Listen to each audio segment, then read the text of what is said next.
اسلام آباد کے police officer S P عدیل اکبر نے مبینہ طور پر اپنے سر میں گولی مار کر زندگی کا خاتمہ کر لیا۔ یہ واقعہ آج 4:30 بجے 23 اکتوبر کو پیش آیا۔ اس واقعے کی تفصیلات میں آپ سے شیئر کروں گا جو اب تک کی لیٹسٹ اپڈیٹ ہیں۔ 6 اکتوبر کو عدیل اکبر کی زندگی میں ایسا کیا اہم موڑ آیا وہ بھی آپ سے شیئر کروں گا، اور آخری وقت میں جب عدیل اکبر نے اپنی زندگی کا خاتمہ کیا، مبینہ طور پر جو اطلاعات آ رہی ہیں آخری دفعہ عدیل اکبر کو کس کی کال موصول ہوئی، یہ بھی اطلاعات سامنے آ رہی ہیں کہ عدیل اکبر نے اپنے آپریٹر سے پسٹل پکڑا اور اس پسٹل کو لے کر اپنے سر میں گولی مار لی۔ پیمز ہاسپٹل اس نوجوان کو پہنچایا گیا لیکن جان بر نہ ہو سکا۔ سب سے پہلے جناب علی رانا اشرف صاحب صحافی ہیں، ان کی رپورٹ کیا ہے؟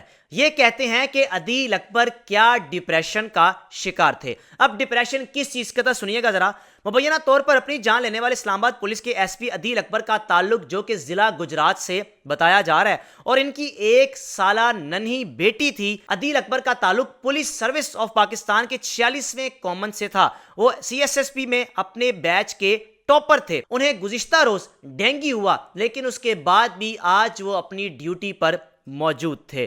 اب جناب یہ بھی کہہ رہے ہیں کہ ذرائع کے مطابق عدیل اکبر ترقی نہ ملنے کی وجہ سے ڈپریشن میں تھے۔ اب یہ ڈپریشن کیوں تھا یہ بھی سنیے گا ذرا۔ ان کے تمام بیچ میٹ یعنی جو ان کے ساتھ پولیس لین میں آئے، پولیس سروس میں آئے، گرو کیا، ترقی کرتے گئے، جتنے بھی بیچ میٹ تھے گزشتہ سال SP کے عہدے پر پروموٹ ہو گئے تھے۔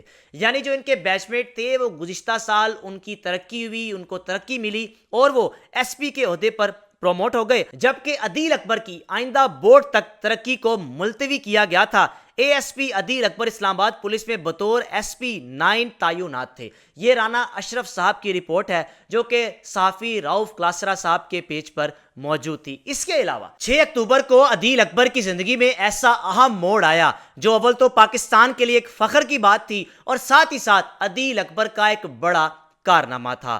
فل برائٹ اسکالرشپ PhD کے لیے امریکہ میں یہ نوجوان کرنے جا رہا تھا اور اس کو مکمل طور پر اسکالرشپ ملی۔ 6 اکتوبر کو باقاعدہ اس کو لیٹر ایشو ہوا۔ بہت کم پاکستانیوں بلکہ دنیا بھر میں بہت کم لوگوں کو، گنے چنے لوگوں کو یہ ڈگری کرنے کا اعزاز حاصل ہوتا ہے۔ 6 اکتوبر کا لیٹر بھی میرے سامنے آیا جو کہ ونڈو کی ایک سائڈ پر چل بھی رہا ہوگا، اور یہ لیٹر ہے عدیل اکبر کا جو آگے امریکہ جا رہا تھا PhD کے پروگرام کے حوالے سے۔ اب جناب علی طلال چودھری صاحب کیا کہتے ہیں جو وزیر مملکت ہیں؟ ان کے بقول یہ واقعہ 4:30 بجے پیش آیا جو کانسٹیٹیوشن ایوینیو پر ہوا۔ سیف سٹی کی فوٹیج میں کوئی واقعہ سامنے نہیں آیا، واقعہ گاڑی کے اندر ہوا۔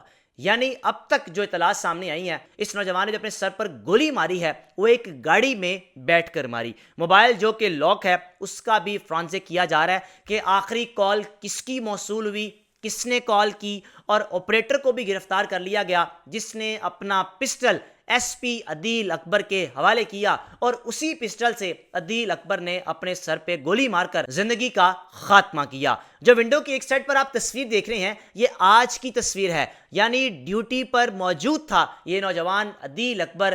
کل ڈینگی کی شکایت ہوئی، اس کے بعد بھی ڈیوٹی پر آ گیا۔ آپ یہ کہہ سکتے ہیں کہ ایک تو ایماندار پولیس آفیسر تھا جو اپنی ڈیوٹی کے ساتھ لویل تھا، بیماری کی حالت میں بھی آ گیا، یا پھر کیا معاملہ ہے یہ تو حکومت کی جانب سے، پولیس کی جانب سے مزید انویسٹیگیشن کی جائے گی تو پتہ چل سکے گا کہ آخر کار اس نوجوان نے اپنی زندگی کا خاتمہ کیوں کیا جس کی 1 سال کی ننھی بیٹی ہے، اور ساتھ ہی ساتھ 6 اکتوبر کو جو اس کو اعزاز حاصل ہوا یہ دنیا میں بہت کم لوگوں کو حاصل ہوتا ہے۔ پچھلے سال آپ کو یاد ہوگا کہ راولپنڈی کے کمشنر تھے یا ڈپٹی کمشنر تھے، وہ نوجوان بھی اپنے کمرے میں، اپنے ہاسٹل میں بے جان پایا گیا۔ اس نے بھی ڈپریشن کا شکار ہو کر یا کیا معاملہ تھا اپنی زندگی کا خاتمہ کیا۔ اب عدیل اکبر کے حوالے سے مزید جو بھی اپڈیٹ آئے گی میں آپ سے لازمی شیئر کروں گا۔ میزبان کو اجازت دیجیے، اللہ حافظ۔